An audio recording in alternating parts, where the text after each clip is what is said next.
मैं मीनू झा उपस्थित हूँ वट सावित्री व्रत का कथा लेकर। जितने भी लेडीज ये व्रत करते हैं वट सावित्री का, आप सभी को मेरे तरफ से वट सावित्री व्रत का बहुत बहुत शुभकामना, बधाई, धन्यवाद। सुनिए ये वट सावित्री का कथा। एक समय पार्वती जी शंकर भगवान से प्रश्न की, हे स्वामी, वट सावित्री का जो व्रत है वह कब करना चाहिए और किस प्रकार से करना चाहिए? सावित्री देवी का चरित्र का आप मुझको कहिए।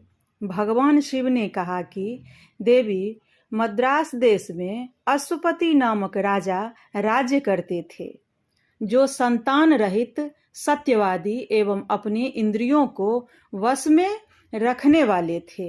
एक बार राजा अपनी रानी सहित प्रभास क्षेत्र पहुँचे। वहाँ जाकर संतान प्राप्ति के लिए सावित्री देवी का पूजन किया। ब्रह्मा की प्रिया सावित्री देवी प्रसन्न होकर वरदान दी, मैं आपके घर में कन्या के रूप में जन्म लूंगी। वरदान पाकर अश्वपति राजा अपने राज्य में चले गए। इधर सावित्री देवी भी अदृश्य हो गई। कुछ दिनों बाद सावित्री ने राजा अश्वपति के यहाँ पुत्री के रूप में जन्म ली। वह स्वर्ण प्रतिमा की समान दिखाई पड़ती थी। सावित्री जब युवा अवस्था की हुई तो राजा अश्वपति ने वर ढूंढने के लिए निकले, किंतु अपनी पुत्री के वास्ते सुयोग वर नहीं ढूंढ पाए और वापस लौट गए घर आकर सावित्री से बोले कि पुत्री, मैं तुम्हारे अनुरूप वर नहीं ढूंढ पाया, तुम मेरी सहायता करो, जो मैं देवताओं के बीच निंदनीय न हो, वैसा करो। वृद्ध मंत्रियों के साथ शीघ्र ही जाओ और अपने अनुरूप स्वयं ही वर ढूंढो। पिता का वचन सुनकर सावित्री तपोवन की ओर चल पड़ी। कुछ दिनों तक तीर्थों आश्रमों में घूमती हुई अपने घर वापस आ गई। उस समय घर पर देवर्षि नारद जी एवं राजा अश्वपति बैठे थे। उस समय नारद जी को प्रणाम की और मार्ग की सारी कथा कहने लगी। बोली कि मैं महर्षि नारद धूम्रसेन नाम के एक क्षत्रिय राजा हैं, जो देवयोग से अंधे हो गए हैं। उनका एक बालक और पत्नी थी। एक समय बैरी रुक्मणी नामक सामंत राजा ने उनके राज्य पर चढ़ाई किया और राज्य को छीन लिया। उस समय धूम्रसेन राजा नामक अपनी पत्नी एवं बच्चे सहित जंगल में रहने लगे। उनका पुत्र बड़ा होकर के सत्य बोलने वाला और अश्व का चित्र बनाया करता था, इसलिए उसका नाम सत्यवान पड़ा एवं अश्वपति भी कहते हैं। मैं उसे ही अपने योग्य वर समझकर वरण करके आई हूँ। ऐसा सुनकर के नारद जी ने कहा कि हे राजन, सावित्री ने बड़ा ही कष्ट व्रत कार्य कर डाली। बाल बुद्धि होने के कारण गुणवान एवं सत्य बोलने वाला समझकर वर वरण कर लिया, किंतु सत्यवान अल्प आयु है, 1 वर्ष आयु और उसका शेष बचा है। इसके बाद सावित्री के पिता बहुत चिंतित हुए और सावित्री को दूसरा वर वरण करने को कहा। सावित्री बोली कि राजा और ब्रह्म देवता ब्राह्मण एक ही बार बोलते हैं, कन्यादान एक ही बार किया जाता है, यह तीनों कर्म एक ही बार होते हैं। कन्या पहले मन से फिर वाणी से प्रकट करती है और इसके बाद कर्म के द्वारा किया जाता है। अतः मैं अपने निर्णय को बदल नहीं सकती, चाहे हमको कितना भी कष्ट क्यों नहीं झेलना पड़े। इसके आगे शुभ मुहूर्त में ब्राह्मणों द्वारा विवाह रूपी कार्य संपन्न कराया गया। सावित्री सत्यवान के जैसा पति पाकर बहुत प्रसन्न हुए और पति के साथ खुशी खुशी वन में जाकर के आश्रम में रहने लगे। नारद जी का कहा हुआ बात रात दिन सोचते रहती थी। जब ज्येष्ठ कृष्ण पक्ष द्वादशी तिथि आया तो 3 दिन निराहार रह गई।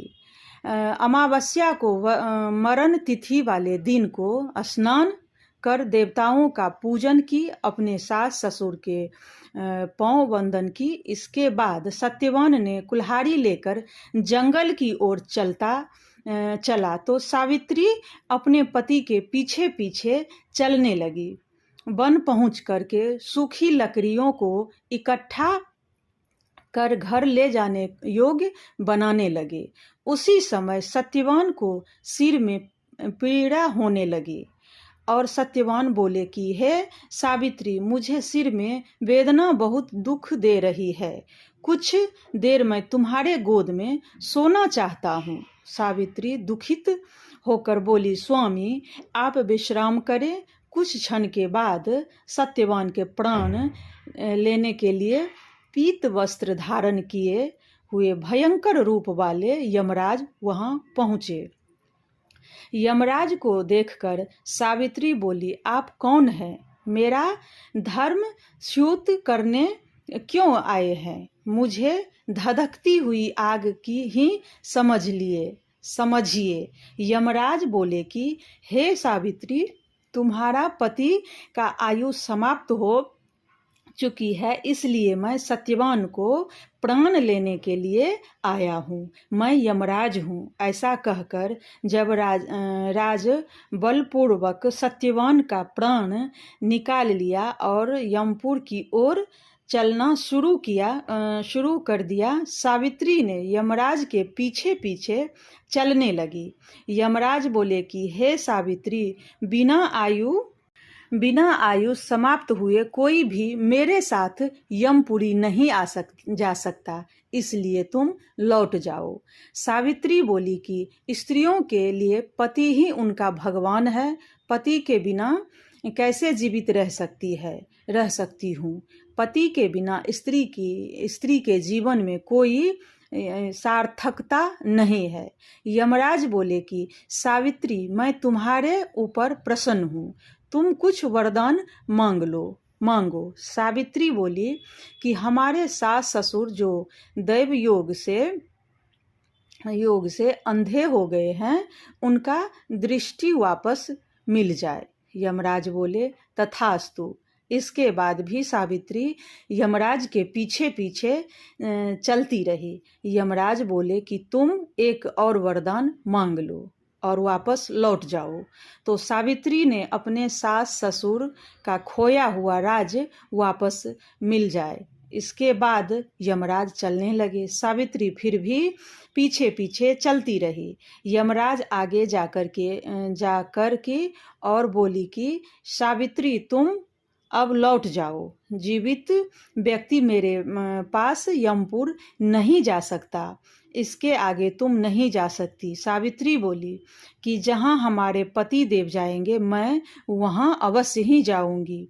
आप मेरे पति देव का प्राण छोड़ दें तो मैं वापस लौट जाऊंगी। यमराज बोले कि ऐसा नहीं हो सकता। जिसका आयु पूर्ण हो गया हो हम उसे छोड़ नहीं सकते हैं, और जिसका आयु पूर्ण नहीं हुआ है उसको हम नहीं ले जा सकते हैं, इसलिए तुम लौट जाओ।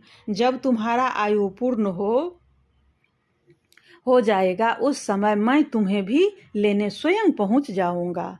तुम और एक वरदान मांग लो और लौट जाओ, नहीं तो मैं तुम्हें श्राप दे दूंगा। सावित्री हाथ जोड़कर वरदान मांगी, मुझे पुत्रवती होने का वरदान दें। यमराज क्रोध अवस्था में थे, बिना सोचे समझे तथास्तु बोल दिए। बोलने के बाद सावित्री ने तुरंत कहती है कि आप हमारे पति को ले जा रहे हैं और मुझे पुत्रवती होने का वरदान भी दे रहे हैं। यह आपका वरदान जो है वह सत्य नहीं होगा, इसलिए आप हमारे पति देव का प्राण को वापस कर दें। यमराज भी यहाँ पर वचन देकर धर्म संकट में पड़ गए।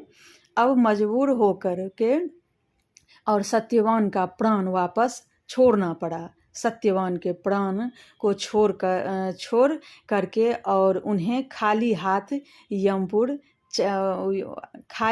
यमपुर चले गए। इधर सावित्री ने वहाँ से वापस पति का शव पड़ा हुआ था, वहाँ जब पहुँची तो देखती है कि हमारे पतिदेव जैसे प्रतिदिन सोकर उठते थे उस प्रकार से वह उठ गए।